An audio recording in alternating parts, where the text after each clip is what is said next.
Pwede po ba kayong ma-interview lang ng sandali lang po? About saan ba? Talaga interview na pala to. Ano yung na-appreciate mo sa pastor or priest po ninyo? Pastor or priest. Sobrang nakakatawa and clear yung pagkakuan na sa Bible. Marunong talaga sa mag-explain.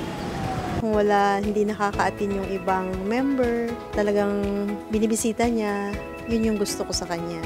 Sobrang makwela po siya. Sobrang palabiro po siya sa mga youth, sa mga members. Talagang parang tatay, ganun. Very active about sa youth and prayer meetings and Bible studies. Yung pagiging talented niya, especially sa music. Kasi every time na kung saan mo siya ilagay, piano, drums, guitar, singing, lahat kaya niyang gawin. Multi-talented nga siya. Their relationship with the Lord, yung you are drawn to how they communicate with God and they inspire you to also have a fruitful relationship din with God on your own. He's not just a leader but also a discipler and also a mentor. Siya yung pastor na lagi siyang lumalabas to help and to reach out sa mga tao. Sobrang mabait siya. Sobra siya magbigay ng motivation sa akin kasi nga at that time, I really wanna leave the church na for personal reasons. Then, consistent siya na i-motivate ako para bumalik.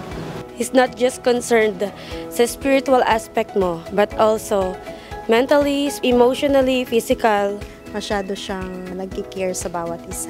Ayun po, dati po siyang kriminal. Binago yung buhay niya ng Diyos. So ayun yung isa sa mga kakaiba sa buhay ng pastor namin. Siguro nakikitaan niya pa rin ako ng something at the bottom of my heart. Parang alam niya na gusto ko pa rin mag-serve.